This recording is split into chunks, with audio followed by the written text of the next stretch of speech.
Good afternoon, everyone. Welcome to the GatesAir Connect FCC Spectrum Repack webinar, talking about the impact of the TV Spectrum Repack on FM radio stations in the United States. We've got some good information today. This is Rich Redmond from GatesAir, and joining me this afternoon is Dan Fallon from Dielectric. And so I'm going to step through some things, a little bit about what the Spectrum Repack is. You may have heard something about impacting TV stations here in the US, and then kind of tie it to the implications on radio. And then Dan's going to give you a little more in-depth information on what's going to happen on the towers based on what we've been looking at. So on the webinar, there's a tool that allows you to type in questions, a chat feature, and so we'll kind of cover the information we have. You can chat in questions, and then we've allotted some time to be able to go over those. So we'll repeat the question, and then one of us will take a stab at answering it. So as I mentioned, I'm kind of hosting the first part, Rich Redmond from GatesAir, and we have Dan Fallon, who will be who's a senior RF engineer from Dielectric, and as many of you know, Dielectric provides RF systems and including FM and television antennas. And I'm sure Dan can give you the number, but a large share of TV broadcasters in the US actually deployed Dielectric equipment, much like they deployed the Harris and today's GatesAir equipment during the DTV conversion. So between the two of us, you know, well over 3/4 of the TV stations are using one of our pieces of gear. So we're pretty in tune with what's going on. Next slide. So what is Repack? You know, sometimes this is where you empty out your closet and you try to get more stuff back into it. But in the case of digital television, it's taking spectrum, UHF TV spectrum, and rearranging the TV stations so that they fit basically towards the bottom end of the band to free up spectrum that could be used for wireless telephone and other sorts of consumer data services. So you think about it, it goes from just TV that might be spaced out, and some of the spaced out portion, or the gaps, came from the fact that up until 2009, every full power TV station both ran a digital channel and an analog channel. 2009, the analog channels went away, some of which were on VHF, but a lot were in UHF, and that freed up some capacity. If we think of the number of TV stations that we expect to be impacted by Repack, so this means people who are on one station today and are going to have to move. There are others who are operating today who may auction off or turn in their license, so to speak, to take advantage of the spectrum auction and either channel share or potentially go off the air. But out of those that remain, 800 to 1,200 of them we predict are going to be impacted based on some models that have been run. And this range depends on how much spectrum's reclaimed for auction. So the targets are between 84 megahertz, which would be about channel 38 and above, or 126 megahertz, which is about channel 30 and above, which would need to be vacated by television and reallocated to wireless spectrum. So there are a lot of different simulations being done, but to give you an idea, it's pretty detailed that number of stations are going to be impacted. And a point of reference, in the US, there's about 1,700 high power TV stations across UHF and VHF. So the fact that 800 to 1,200, about 3/4 of them are going to be impacted in this. Now, when we try to break that down of the number of stations, you know, we've kind of modeled out, again, depending upon how much spectrum is freed up, the number of stations that are eliminated that, you know, voluntarily decide to turn in their license and participate in the spectrum auction, basically bid out their station, and then how many more get optimized. So, you know, our number, you know, to the low end was kind of this 800, you know, to 1,200, depending upon how much spectrum needs to get cleared. There are some other models, you know, the FCC data model that actually said that it's potentially, before optimization, almost 1,400 that could be impacted. So it's fairly significant. Now, out of that, the real question is, how does it impact a radio? I did just want to note that part of the auction, so the high-level concept is television stations give up some of their spectrum. Those that voluntarily gave up their spectrum get compensated for that. They participate in this auction. Others who elect to stay broadcasting will likely need to be moved to make room in Repack, and some of the proceeds from that auction will pay the TV station for the cost to move. Now, the FCC has about $1.7 billion that's been allocated by Congress to reimburse TV stations for the move costs, and this covers a wider range of things, not just the transmitter, but the tower, the antennas, the antenna work. If others on the tower need to get disrupted, the TV station needs to put that in their estimates. If they need to put up backup equipment, which many don't have, that's in there.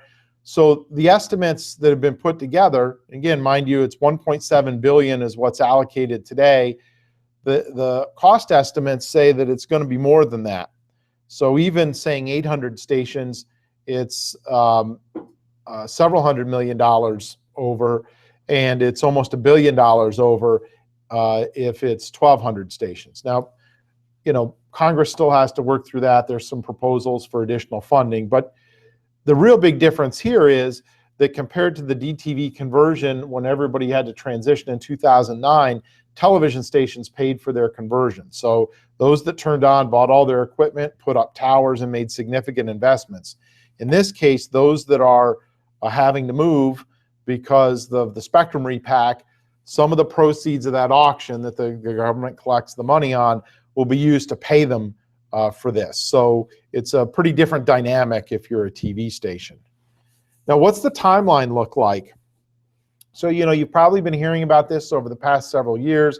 We're now coming down to the point, and this is a high level, I'll get to some of the detailed points, but generally things are starting to happen. So starting throughout this year, there's the actual auction that's going to take place. Those that decide they're going to participate, and then the forward auction, which is the telecoms or others who are going to buy the spectrum.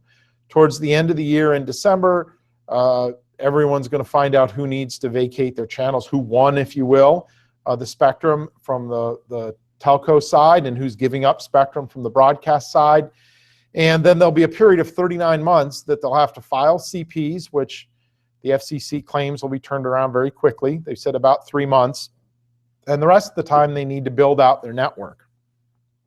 So what that looks like, and I'll give you some specific dates. So if you start to engage your colleagues at the television station, these are things that many of them are immersed in. Now, you may find when you talk to the guys at the TV station, the local guys have a little bit of knowledge about it, but a lot of the planning or participation may happen at corporate. So it may take a little bit more in-depth conversation to see exactly where their plans are. But in any event, right around the first of this year, 2016, TV stations needed to say whether they're intending on putting their spectrum up for auction. Between now and March, they can correct some of these applications, if you will, or modifications. And then towards the end of March is when the reverse auction begins. And that's the part where the FCC adjusts how much these stations would say they would give their spectrum up to, so they know how much spectrum is available for the forward auction, which is when the telcos could actually purchase. And so by the 29th, that process, everyone needs to file. Through April and May, the process is kind of ongoing.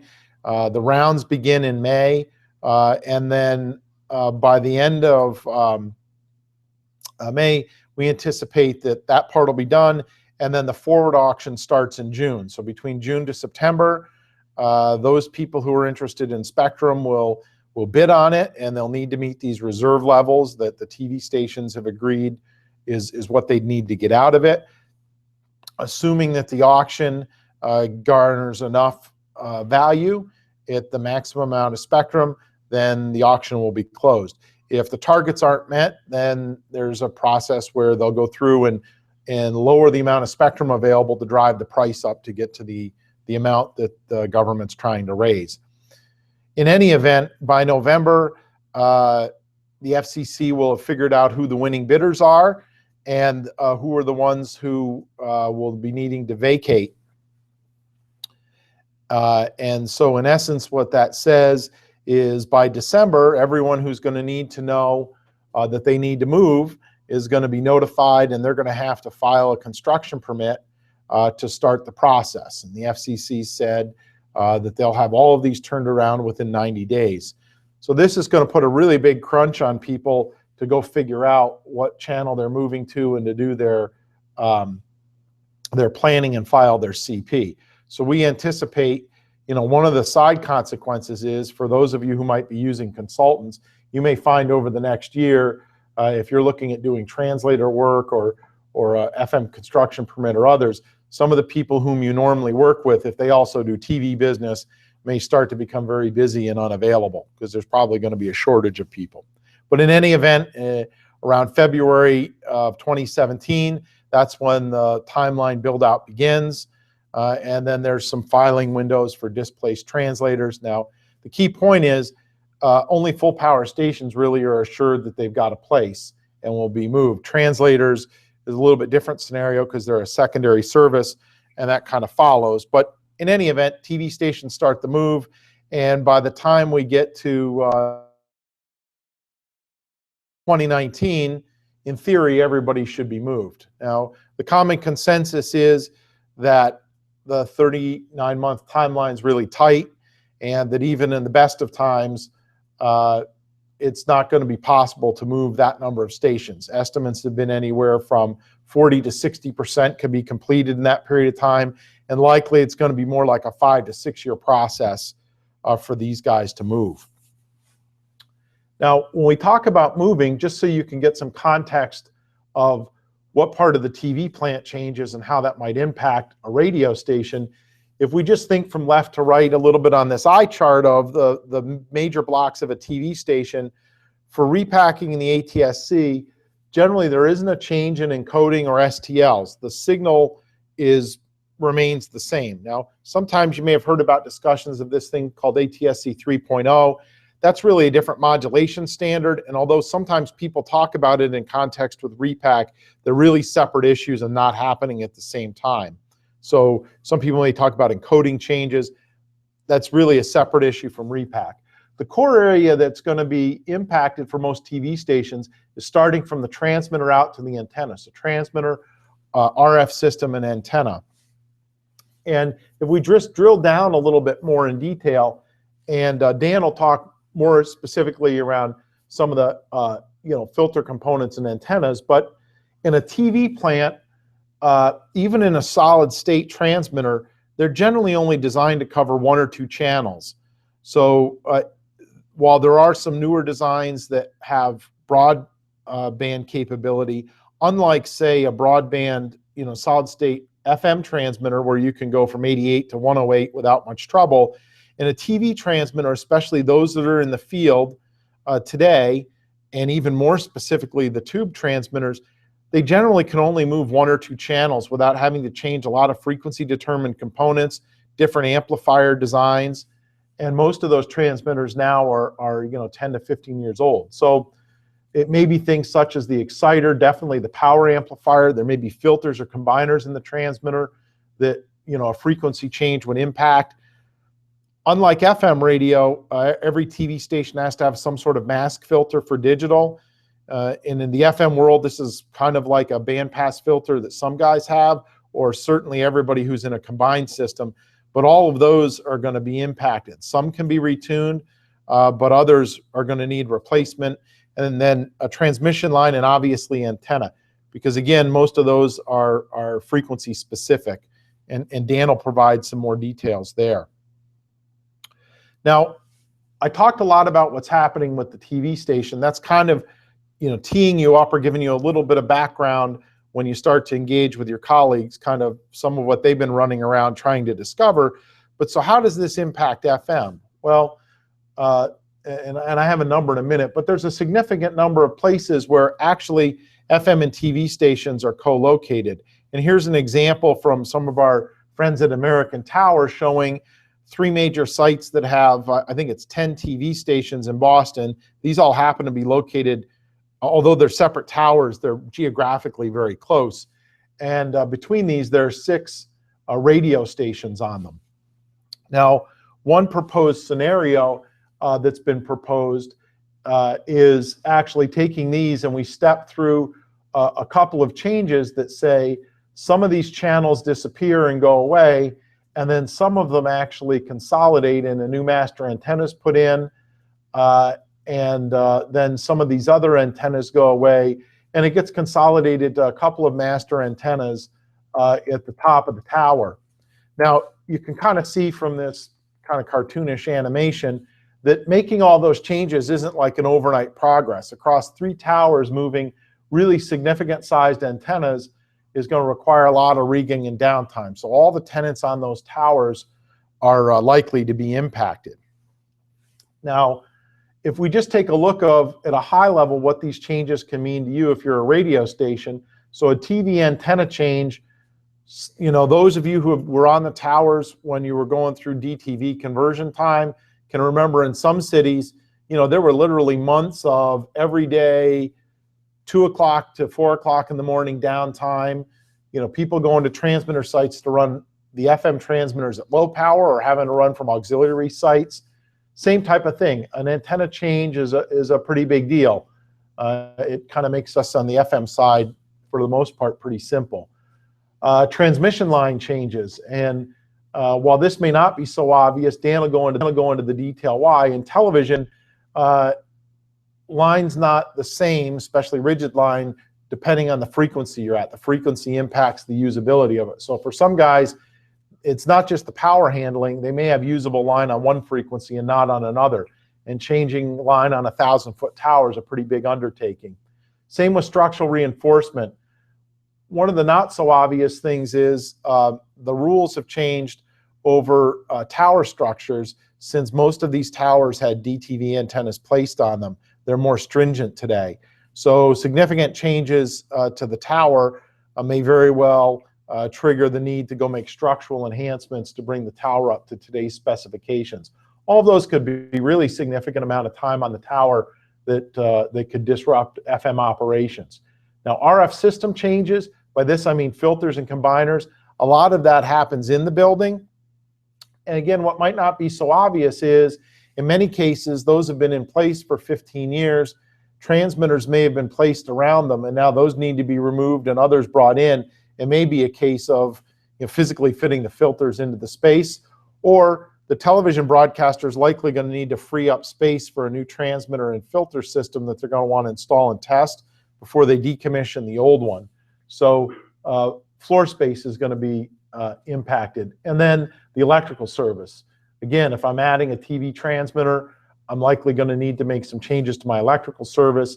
And if that's a shared service with the radio station, it could be impacted. So here's kind of the numbers that I kind of alluded to before. We've done some analysis to say across the US, where are there structures, tower structures that host both radio and TV stations.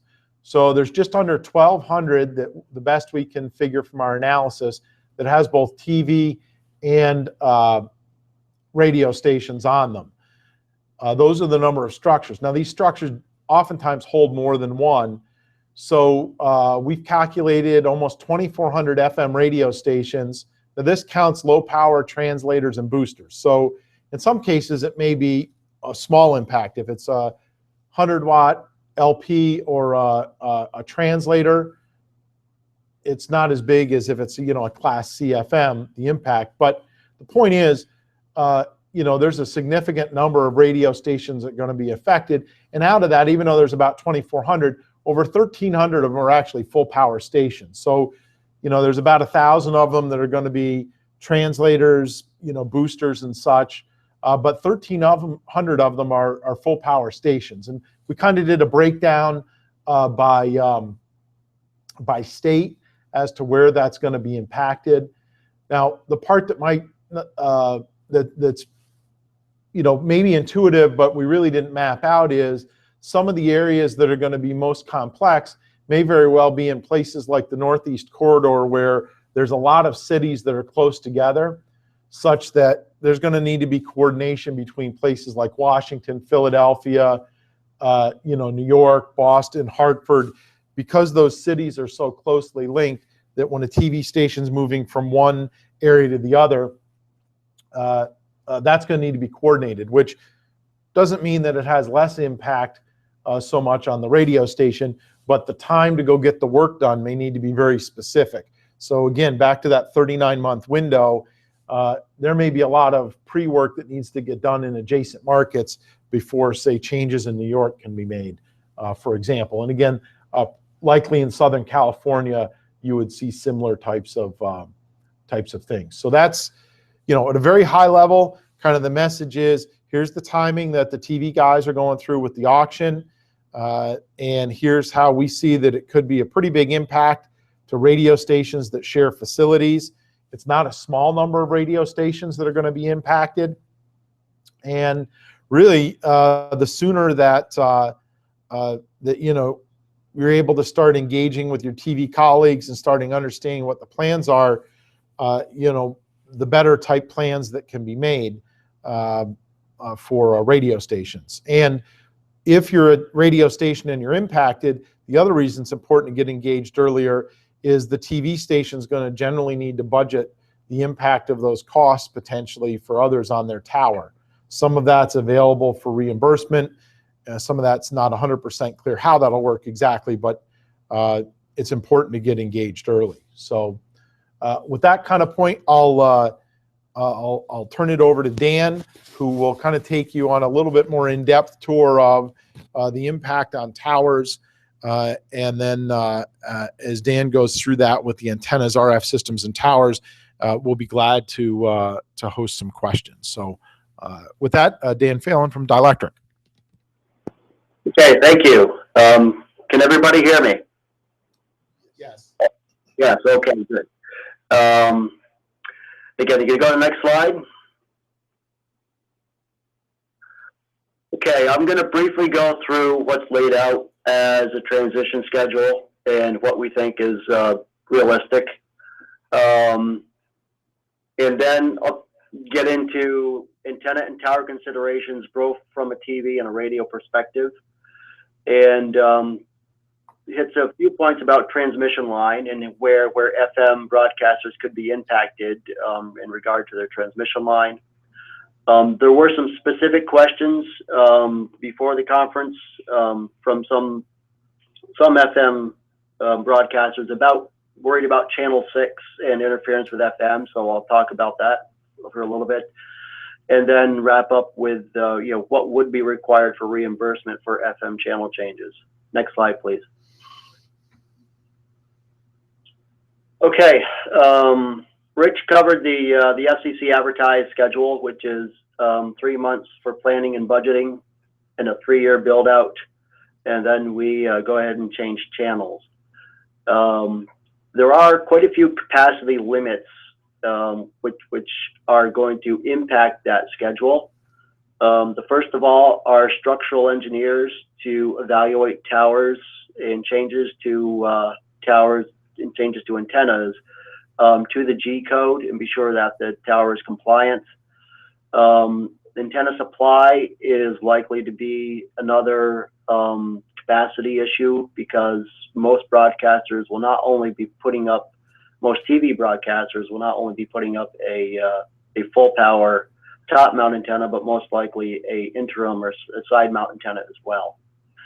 And the biggest constraint is going to be the folks to go out there and work on the towers if they need reinforcement, and to install antennas and move antennas. The crews is really that's the biggest capacity issue with this whole exercise. So the DTC group that Rich mentioned has done a pretty good study of what's realistic.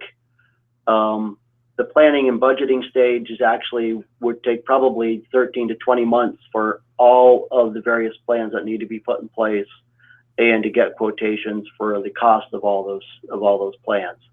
And the key thing behind that long drawn out process is the structural engineering. Usually quoting an antenna to a customer is an iterative process where they want a certain gain and pattern. We tell them how big it is. They tell their structural engineer. The structural engineer says, well, can we change X, Y, Z? And it goes back and forth a fair bit before everyone settles on what's acceptable. So that's what's behind the longer time it's going to take for the antenna proposals. And the full transition where everybody is up with a replicated coverage is likely to take 6.5, and on the outside with a higher number of stations, 9 years. But I don't believe the FCC is going to wait, nor are Sprint, AT&T, and Verizon. They paid billions of dollars to get spectrum. They're not going to sit around and wait. The channel change is likely to remain at that 3 to 4 year mark, which introduces some interesting challenges. Next slide, please. So the channel change, what's behind this is that you've got the TV broadcasters have to be on air on one channel on day one, and then on air on the new channel on day 2. So in order to accomplish that, there needs to be a temporary transmission facility that they can simply switch to overnight. And currently about 10% of TV broadcasters have a backup antenna installed to help facilitate that. And that leaves 90% without. Next slide, please. So what is the most likely scenario? Both because it needs to be done to accommodate a channel change and because we're under a constraint of installation, is that over that 3 year period, 3 to 4 year period that the commission is going to give us, we're going to have to put up a whole pile of side mount antennas.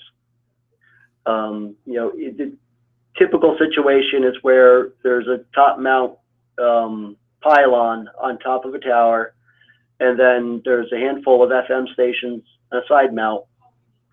And this is where the FM broadcasters are going to be impacted, is if space needs to be made available for a side mount antenna to cover this interim period.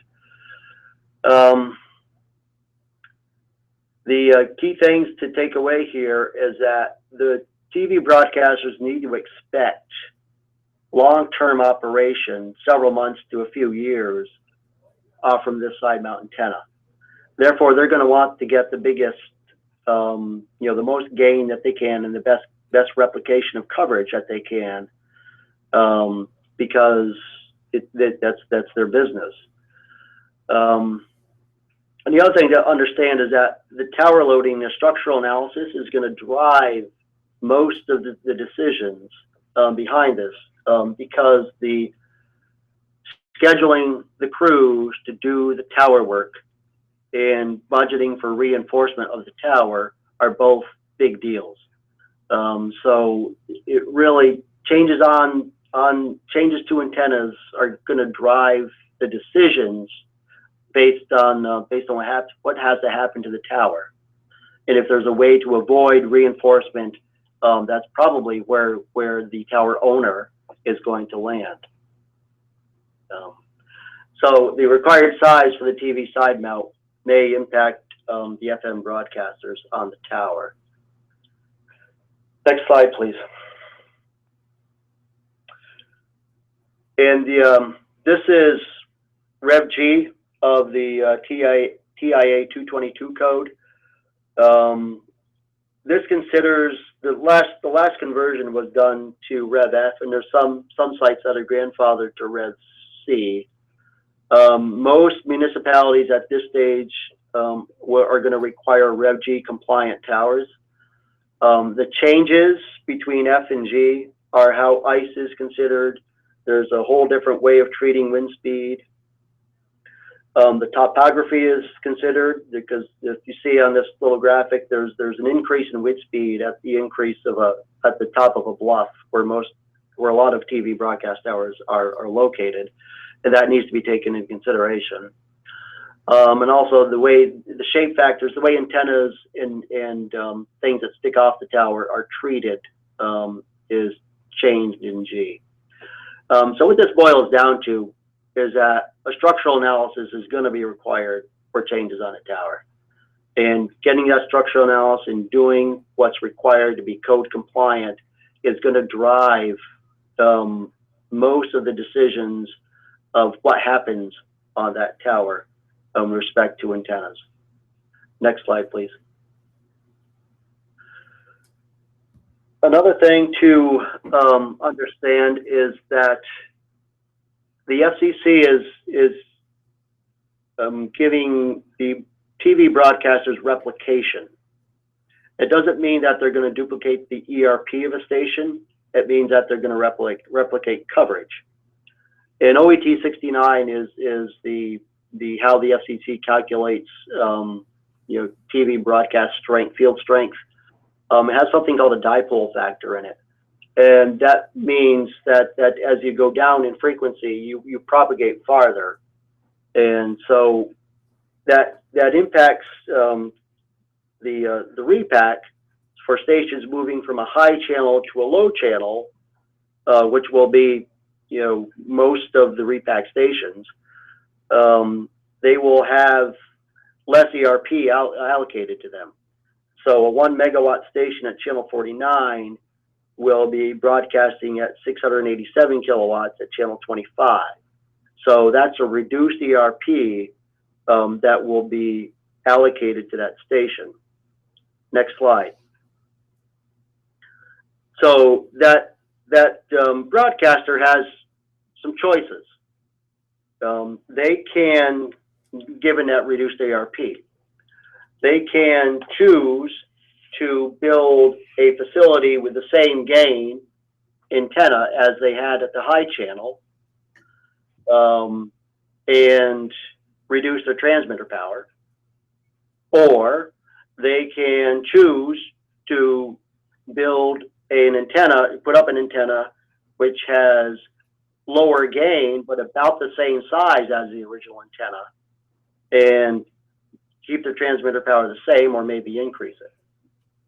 So here's an example of a channel change from channel 51 to channel 24, which has approximately the same height, the same diameter pipe is used, and the wind load is actually just a little bit less at the lower channel. Next slide. If they choose to go the other way, where they want to keep the same gain, the channel 51 to channel 24 switch adds 13 feet to the height of the antenna, and it has to be done in a bigger tube size to keep the structural requirements okay. So the weight almost doubles, and the wind load increases by a third. So that's a larger, heavier antenna to keep the same gain. And that's a situation where that TV broadcaster, if they chose that, may require tower reinforcement to make this realistic. Next, and I also want to point out regarding schedule, putting up top mount antennas it takes a long time to get them. The lead time is about 6 months because they're made of steel, and the steel tube needs to be ordered. It needs to be galvanized. In installing them is pretty involved because gin poles need to be put up. Putting up side mount antennas, which would help us get to this 3-year mark that the commission's given us, is considerably easier. Usually they're a smaller diameter pipe and typically made of aluminum, and hanging them isn't quite as involved as putting up the top mount. Next slide, please. Okay, here's some examples of sites where there's going to be minimal impact on FM broadcasters. On the left-hand side, very tall tower with lots of vertical real estate. If the TV broadcaster needs a large aperture for a side mount TV antenna, it's available, and there should be no need to impact an FM broadcaster that's on that tower. On the right is situations where the FM is the top mount, and the TV is a side mount. Again, the FM should keep on plugging without too much interruption.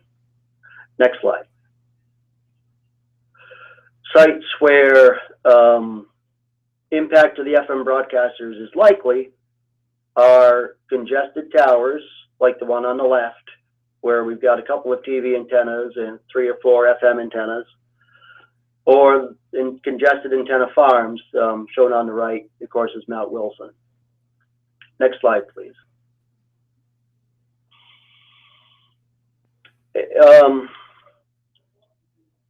If the tower owner is the TV station and the FM station is a tenant, if they can't avoid it, they might ask the FM station to move.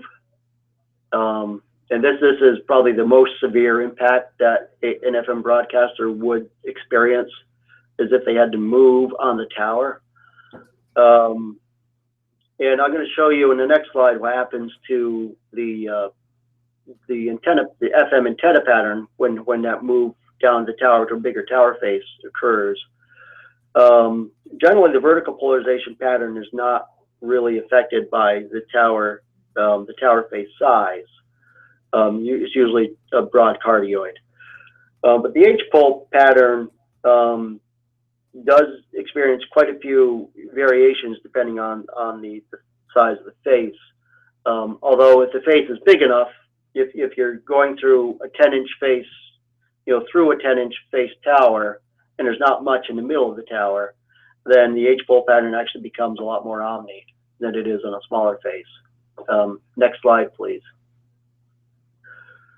So on the left is a DCRC, which is a typical ring-style FM antenna, and that's the pattern on a 24-inch face tower. The red is the V pole, and the blue is the H pole. The same antenna shown on the right on a 48-inch face tower is the red. The red is the V pole, which is not affected very much, but the pattern of the H pole is dramatically affected by putting it on the broader face of that tower. So in this instance, both antennas are leg mounted, which is pretty typical. And if a station is actually filed as a directional, it would need to file under the new pattern. If it's filed as omni, then it wouldn't make any difference. Next slide, please. Okay, transmission line. And like Rich mentioned, that we don't have, well, we do have a broadband transmission line for UHF TV, but it's not used, it's only used in a handful of sites where it's intentional for a broadband antenna. Most sites have transmission line lengths going up the tower that are all the same length.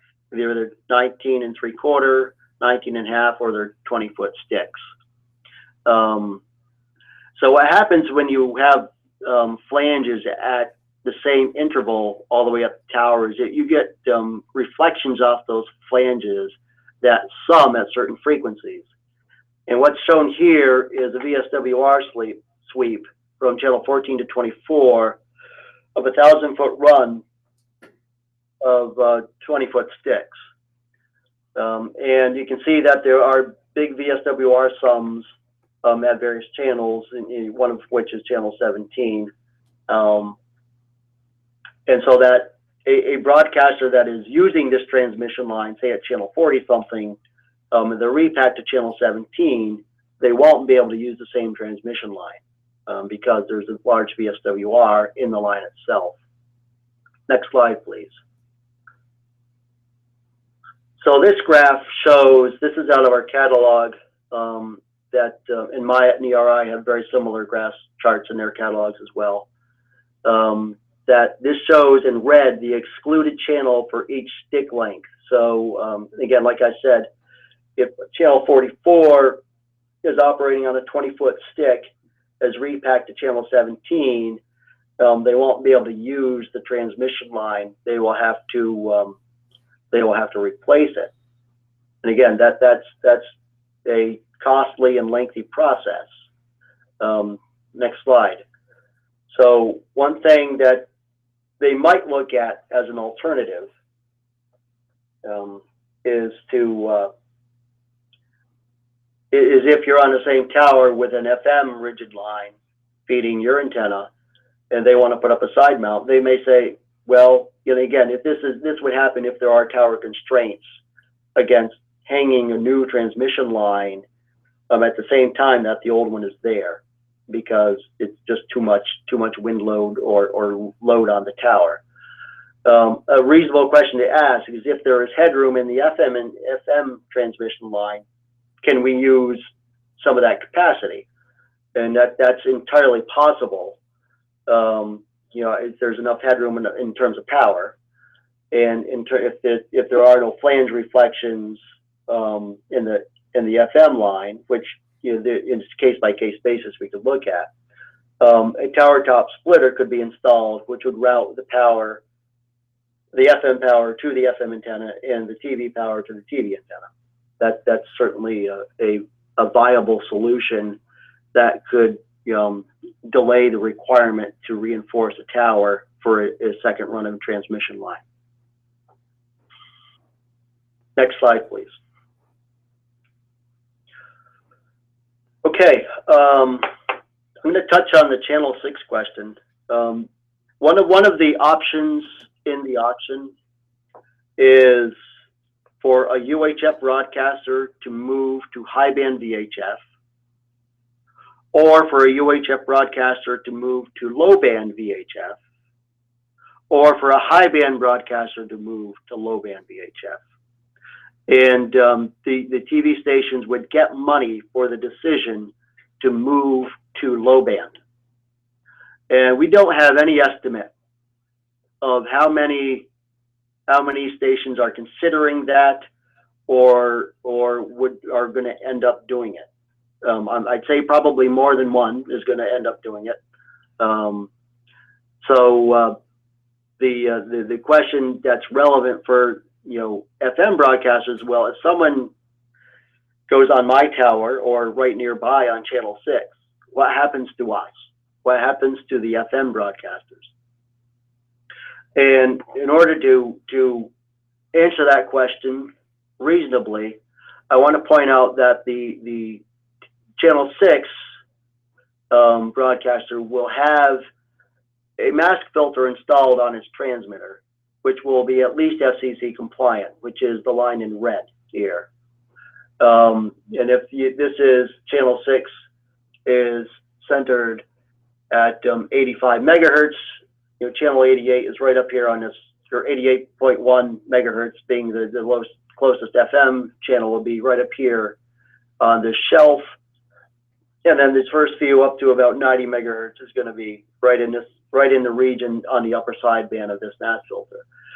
So, you know, certainly the noise power will be attenuated, but the main power from the FM station will be received by an FM antenna.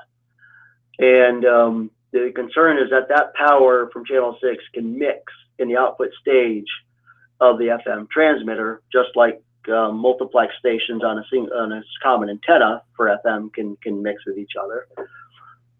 And that could generate intermod power that's rebroadcast to the upper adjacent FM frequencies.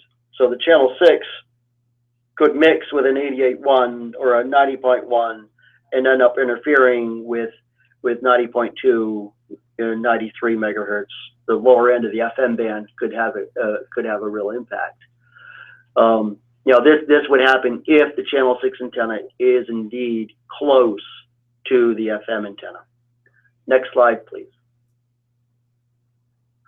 Ways to mitigate that impact. There is filtering that can be installed to take care of that problem. Probably the most recommended approach would be for the Channel 6 to install an 8-pole rather than a 6-pole mask filter. And if you take a look at the response shown in yellow on the left compared to the response shown in blue, there's an additional about 18 dB of attenuation right at that channel edge, which will kick the noise power down considerably. And the other thing that needs to happen would be on the FM side, installing a narrowband FM filter that will attenuate channel 6. Again, looking, I got markers on a plot on the right is a response of a 4-pole filter, and the two vertical lines are the lower edge of channel 6 and the upper edge of channel 6. And this filter is tuned to 88.1. So that would attenuate most of the power coming down from the FM antenna from channel 6, and that would really attenuate most of the intermod power that would be rebroadcast. The actual requirement for these filters, it does depend on several factors. You know, the distance between the antennas, the azimuth and elevation patterns, and again, the FM transmitter turnaround loss is a big impact. For the older analog rigs, a turnaround loss of 6 to 8 dB is pretty common. But newer solid state transmitters are always better than 20 dB of turnaround loss, and you know, some cases 25. And so that also has a big impact on this scenario, is the turnaround loss of the FM transmitter. Next slide, please. Okay. If work is required on the FM transmission site, I believe there is money available to help with that. The trick is you've got to get it from the TV broadcasters that you're impacted by. And again, as Rich explained, the broadcast transition fund is taken from the auction proceeds, and it's intended to cover the cost of broadcast equipment and installation. And it's paid out to channels, to TV stations that are involuntarily repacked. So that really doesn't cover the channel 6 scenario, because those folks took the money in the auction. They aren't getting repack funds, but they did get money. So if there's any impact against you as an FM broadcaster, you might want to talk about them about how to make things right, because they did put a paycheck, they did cash a check.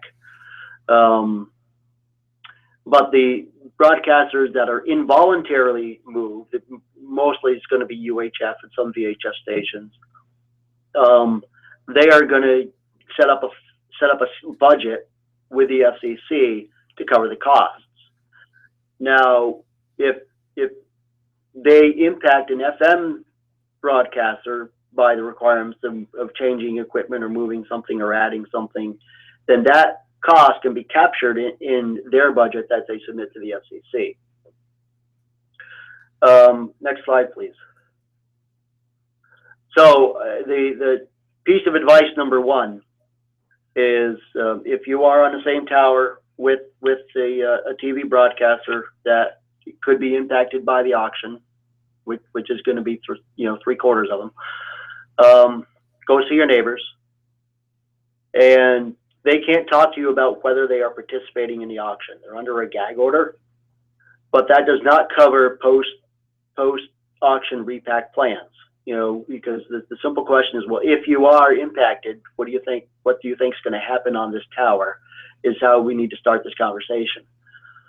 And if it looks like the FM station is going to be impacted, start putting together a plan and a budget. And that budget needs to be submitted as part of the TV station's reimbursement. And again, I want to point out that the most severe resource on this entire exercise, which is going to make it drag out longer than the FCC and our friends in the wireless companies want, are going to be the structural engineering capacity, antenna supply capacity, and installation crews. Okay, next slide. That's all that I have put together. And I think we'll take questions for either Rich or myself at this point. So this is Keith Adams. I'm calling, I'm here with the marketing department, and I'm going to host the Q&A session here.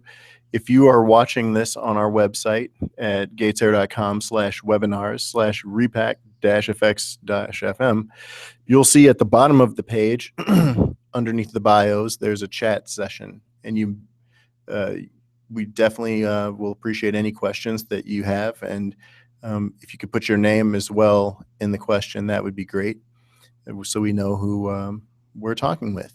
In the meanwhile, as we wait for questions to fill up the chat area, we again want to thank Rich here at GatesAir and Dan at Dielectric. I believe we also want to thank Patrick Capone from American Tower for some input. And again, there are links on this page that can help you learn a little bit more about Repack if you want to know, as well as some of the ATSC 3.0 things that are coming up in the future. So we'll also follow up, I believe, with a little bit more information. We've put together a brochure about how FM is affected and some of the things that you will have heard in this presentation. And it is also worth pointing out that this webinar is being recorded. So if you'd like to review anything that was said, you can go to our GatesAir YouTube channel, where this video will be available using the same YouTube link above, but you'll be able to find it. It'll be the most recent video posted. So for right now, we'll wait for questions, and we'll get those to Rich and Dan. Please hang out. We do have a 3 o'clock soft close, so we do appreciate you checking this out, and that is pretty much the deal. I know there's one question that just came in. Can this webinar be made available to local SBE chapters for meeting presentations? Bob H. Again, yes, it's because it will be a YouTube video. We certainly would be happy if you embedded it and sent that link to as many people as you think would be interested. Can we package that up if they don't have web access where they host the meeting? I believe we can. You can download. Yeah. So this is Rich. So, if you want to just reach out to your, local GatesAir salesperson or contact us here directly at GatesAir, we can, arrange for you. Certainly you can play it off the web if you'd like, and we would encourage people to do so.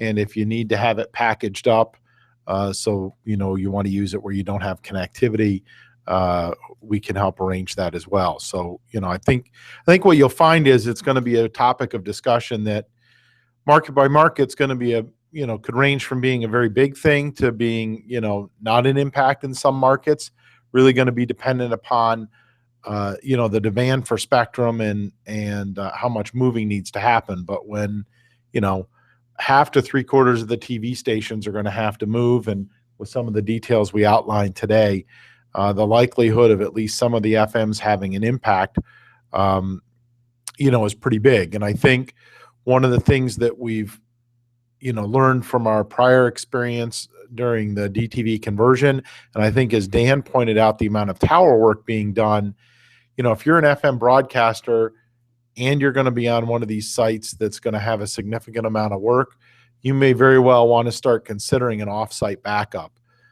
We had that in a number of markets where people did have co-located towers previously, and the amount of off-air time turned out to be fairly significant. So, if that's something that you've kind of been thinking about, this may very well be the time when the payoff is pretty strong. So I think, pending any other questions, for Dan or I, or just general ones that we'll take a stab at. We thank everyone for participation today. I think it's an important topic that, you'll likely hear more about. And, while it's been really a big one on digital TV, we've seen it less in radio, but our intention here, not only to make awareness since this is something is really the only significant radio transmitter manufacturer who also does TV. We're kind of a unique position to help be an expert, similar to Dielectric. It's a fairly big impact. I think we have another question. So Lark H asks, will larger markets be first, since wireless companies want that earliest? Yeah, Lark, that's a great question. I think what we're going to see, so the FCC hasn't actually allocated a transition plan. Now, some of the planning process that the NAB has done some consulting research on and proposed is exactly that, is doing a geographically based transition for kind of two purposes. One, to free up spectrum in the highest demand markets first for the winners of the forward auction, but two, to have better utilization of those constrained resources that Dan talked about. So, if you were jumping from coast to coast with, high tower crews, it wouldn't be very efficient. But if all the resources in the industry focused on the Northeast Corridor or Southern California, wherever the most important geography was, then not only would that be a better use of resources, it's likely going to actually speed up the total transition time. So, yes, we think that's actually going to happen.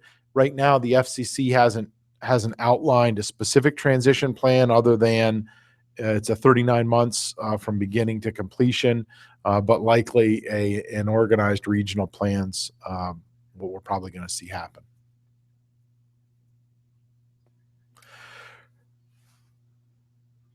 Well, thank you everyone for participating today. Again, I encourage you to reach out to any folks here at GatesAir, and we can go more in depth, and certainly your local sales team, and also the folks at Dielectric and American Tower, who many of you may actually be on American Tower sites, and I can tell you that they are certainly engaged in this process as well. We have another question.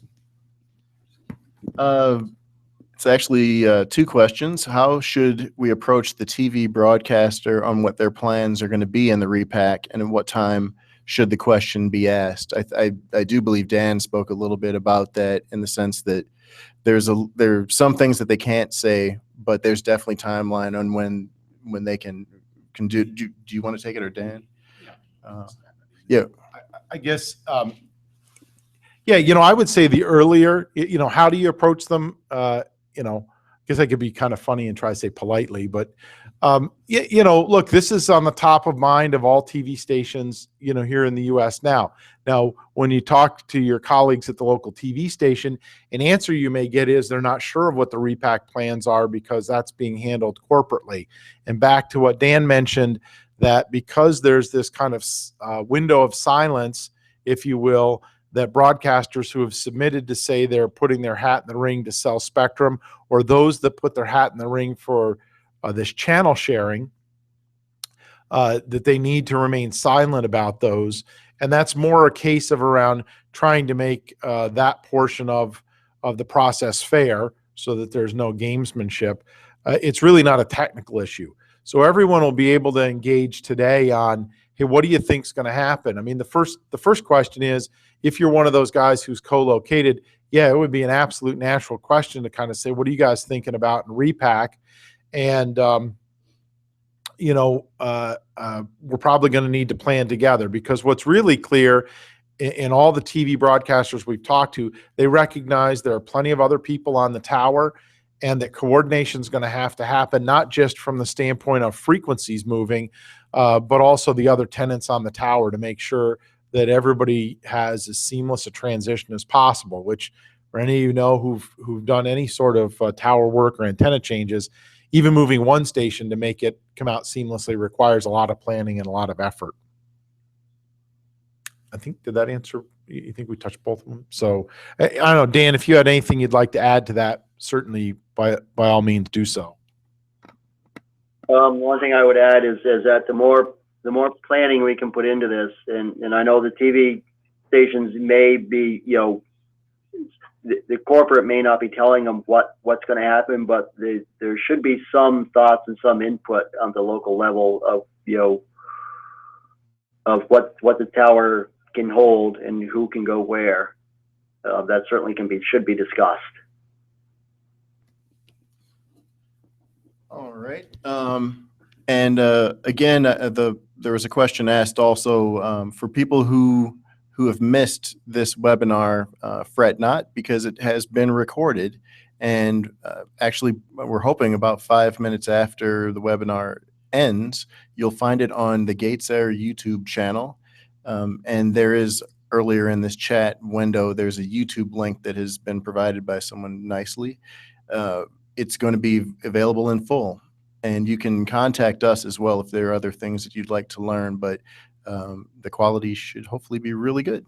So yeah, it happens sometimes you miss a webinar, but yeah, not with YouTube on the case. So yeah, I think we're good to go at this point. Yeah, again, thanks everyone for coming out.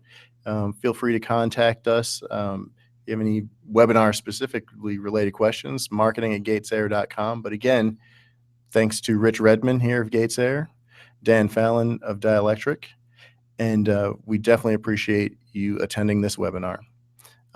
Thanks a lot, and have a great day, everyone.